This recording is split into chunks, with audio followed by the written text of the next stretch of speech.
नमस्कार, आप देख रहे हैं समय साक्ष्य। मैं प्रीति रावत आपके साथ, और आज हमारे साथ बातचीत के लिए खास मेहमान मौजूद हैं दिचली गमरी से देवराज, जो कि उस धरती से ताल्लुक रखते हैं जहां पे जन्म हुआ था महान जीतू बगड़वाल का। तो आइए कुछ बातचीत हम इनसे कर लेते हैं। सबसे पहले तो बहुत बहुत स्वागत है सर आपका समय जी साक्ष्य। नमस्कार। मैं धन्यवाद करना चाहूँगा समय साक्ष्य का और उनसे जुड़े हुए सभी दर्शकों का कि समय साक्ष्य ने मुझे यहाँ पर आने का मौका दिया, इसलिए धन्यवाद। चुनावों की बात करें तो आप जो हैं दीपक बिजलवान को सपोर्ट कर रहे हैं, क्यों?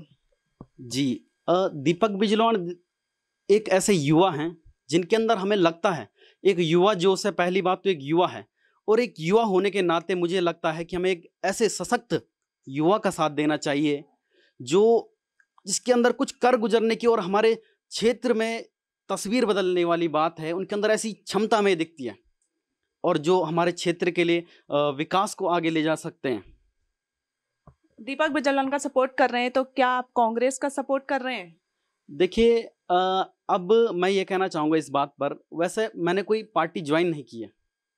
मैं व्यक्ति विशेष तौर पर दीपक बिजलौन जी की छवि को देखते हुए, क्योंकि वो एक मतलब हमें लगा कि एक ऐसा नेतृत्व है जिसके अंदर एक क्षमता है। यहाँ तक कि मैं खुद स्वयं छात्र राजनीति से हूँ और दीपक बिजलौन जी भी प्रोला जो डिग्री कॉलेज था, बड़कोट प्रोला में जो डिग्री कॉलेज है, वहाँ से प्रतिनिधि, एक छात्र प्रतिनिधि बनकर आगे बढ़े। तो कहीं ना कहीं हमारे लिए भी एक प्रेरणा है कि जो एक ऐसा युवा है जो आज तक कोई भी चुनाव नहीं हारा, छात्र संघ से लेकर, तो कहीं ना कहीं उस युवा के अंदर कुछ ना कुछ बात होगी जो आज इस स्तर पर है। और हमें लगता है कि दीपक बिजलौन एक सशक्त, एक युवा जो उसके साथ एक ऐसे प्रतिनिधि हैं जो हमारे क्षेत्र की तस्वीर बदलने के साथ साथ विकास करेंगे।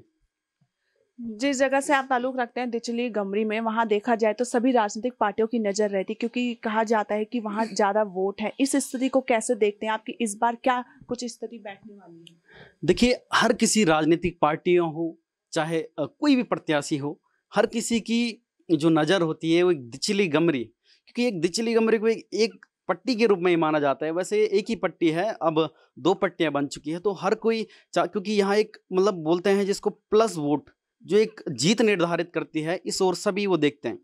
तो इस बार मतलब जो मुझे लगता है हमारे दिचली गमरी का व्यक्ति विशेष तौर पर इस बार लोगों ने ठाना है कि जैसे मतलब हम ये नहीं कह रहे कि पार्टी की कोई मतलब व्यक्ति विशेष तौर पे कि भाई जिसके अंदर क्षमता है, पार्टी नहीं देख रहे हैं कि या बीजेपी से है या कांग्रेस से है। लोग यह देख रहे हैं कि किसके अंदर ही क्षमता है, क्योंकि दीपक बिजलौन जी ने तमाम ऐसे कार्य पूरे जनपद में ही और ख़ास तौर से हमारे यमन उत्तरी विधानसभा में, तो गांव-गांव में वह पहुंच रखे जनता के बीच। माताओं का खासकर उनको आशीर्वाद है, युवाओं का लगभग उनका पूरा समर्थन है कि वो एक ऐसे चेहरे हैं जो एक युवा जोश के साथ, क्योंकि नेतृत्व नेता का पता लग जाता है आखिर कि कौन किसके अंदर एक क्षमता है। आप देखते होंगे कि तमाम कहते हैं कि चाहे किसी भी पार्टी को कि हमारा नेता वो है, हमारा नेता वो है। क्यों? क्योंकि भाई वो मजबूत है। तो इस तरीके से इस बार लोग पार्टी विशेष नहीं, व्यक्ति विशेष दीपक बिजलौन की छवि को देखकर उनसे जुड़े हुए हैं। ऐसा देखा जा रहा है कि जो इस बार की चुनाव है उसकी जीत जो है युवाओं के मतदान पर निर्भर करती है। कैसे देखते हैं आप? देखिए, अब युवाओं की बात है कि इस बार का चुनाव ही नहीं, देखिए आप कोई सा भी चुनाव ले लीजिए, सिर्फ यमुनोत्री विधानसभा का चुनाव नहीं, ये पूरे देश की बात है। आज की डेट में कहते हैं भारत एक युवा देश है, तो सिर्फ यमुनोत्री विधानसभा की बात नहीं है, पूरा देश में यही पैटर्न है कि जहाँ युवा है वहाँ जीत है। तो हमें लगता है कि हमारे दिचली गमरी एवं तमाम अन्य जगहों के भी युवा बढ़ चढ़ कर आगे आ रहे हैं। और साफ कईयों का कहना यह भी है कि देखिए, पार्टी विशेष नहीं, हम दीपक बिजलौन जी से व्यक्ति विशेष हैं कि हम उनमें उन्हें दिखता है कि दीपक बिजलौन जी के अंदर वो क्षमता है, वो कुशल नेतृत्व का एक गुण है कि वो हमारे क्षेत्र के विकास के लिए आगे काम करेंगे। चलिए, कार्यक्रम के अंत की ओर हमें जनता से क्या, जो आपके हमउम्र युवा हैं, उन्हें क्या संदेश आप देना चाहेंगे इन आगामी विधानसभा चुनावों के? देखिए, जितने भी हमारे समस्त क्षेत्र के एवं विधानसभा के युवा हैं, पहले तो मैं ये कहना चाहूँगा, देखिए मत एक हर किसी का अपना अपना है, पर मैं एक संदेश देना चाहूँगा। कोई मैं प्रेशराइज ये नहीं कहूँगा कि आप जबरदस्ती वाला सीन नहीं कि मतलब जबरदस्ती आप किसी को वोट करें, पर मैं अपने युवाओं से ऐसी अपील करूँगा कि आप मतदान सबसे पहले तो जरूर मतदान करें। आप किसी को भी मतदान करेंगे तो पर मतदान जरूर करें, ये नहीं कि आप मतदान ना करें।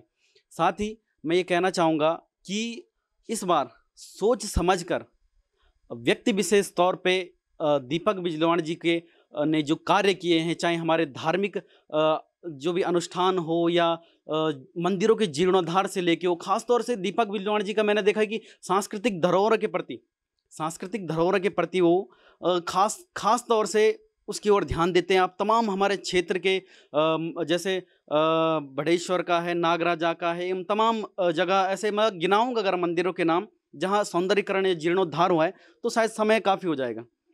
तो ऐसे तमाम आस्था के जैसे अब मैं खुद स्वयं जीतू बगड़वाल की भूमि से हूँ, तो मुझे लगता है कि यदि जीतू बगड़वाल, मुझे कहीं ना कभी एक दुख भी होता है कि मैं उस जीतू बगड़वाल के एक मंदिर के लिए या गांव के लिए कुछ नहीं कर सकता, क्योंकि मेरे अंदर या मेरे पास अभी वो कोई क्षमता नहीं है।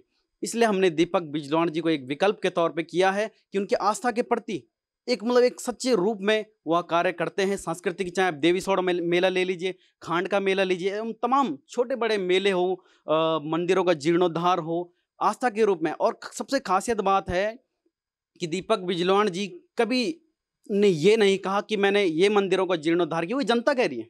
दीपक बिजलाणी जी का आप कोई भी बाइट देख लीजिए, उन्होंने कभी ये नहीं कहा कि मैंने ये मंदिर बनाया तो मुझे इस नाम पे वोट दीजिए। ये जनता स्वयं कह रही है कि दीपक बिजलाणी जी ने हमारे आस्था के प्रति वो किया है, तो हमारा दायित्व है। दीपक बिजलाणी जी इस बात पे वोट नहीं करते, वो तो साफ कहते हैं कि मंदिरों के नाम पे कोई वो आस्था या वोट बैंक नहीं करना चाहिए। पर ये जनता कह रही है कि उन्होंने उनकी आस्था को आगे रखा, तो हम दीपक बिजलाणी जी के साथ हैं। एवं तमाम मंदिरों की बात नहीं है, तमाम चाहे चिन्यालीसौड़ नगर की बात हो, गाँवों की बात हो, इन तमाम कई विकास कार्य गाँव में किए हैं। चाहे सार्वजनिक बर्तनों से लेके हो, चाहे स्ट्रीट लाइटों से लेके हो। भले हम ये नहीं कह रहे कि ये इस बेस पे वो वोट मांगते हैं, पर हमने उनके अंदर वो चीज़ देखी कि इतना अपने पद के अनुसार, हम ये नहीं कह रहे कि किसी नेता ने कोई घर से देता है, पर वो अपने पद के अनुसार कभी उन्होंने ये नहीं कहा कि मुझे आप धर्म के नाम पर वोट दें या मेरे बर्तनों पे या स्ट्रीट लाइट। आप दीपक बिजलाणी जी को जो हमने, और जनता कहती है कि वो एक ऐसा व्यक्ति है कि जनता के बीच इतना काम करने के बावजूद भी ये नहीं कहता कि मैंने ये किया है। वो कहता है कि यदि आपको सही लगता है, मैं सही नेतृत्व कर सकता हूँ, तो आप मुझे चुने और मैं आपका विकास के लिए मैं हमेशा प्रयासरत रहूँगा। ये खासियत दीपक बिजलाणी जी की है। इसलिए समस्त अधिकतर जितने भी एक नॉन पॉलिटिकल लोग हैं, वो दीपक बिजलाणी जी को समर्थन कर रहे हैं। चलिए, बहुत बहुत धन्यवाद समय साक्ष्य में समय देने के जी लिए। धन्यवाद। यह थे हमारे साथ छात्र संगठन से जुड़े युवा देवराज, जिनका कहना है कि इस विधानसभा चुनावों में जो युवा हैं वो बढ़ चढ़कर मतदान करें। ऐसे ही अन्य जानकारियों के लिए और अन्य मुद्दों पर बातचीत के लिए देखते रहे समय साक्ष्य। मैं प्रीति रावत अपने सहयोगी राजेश के साथ।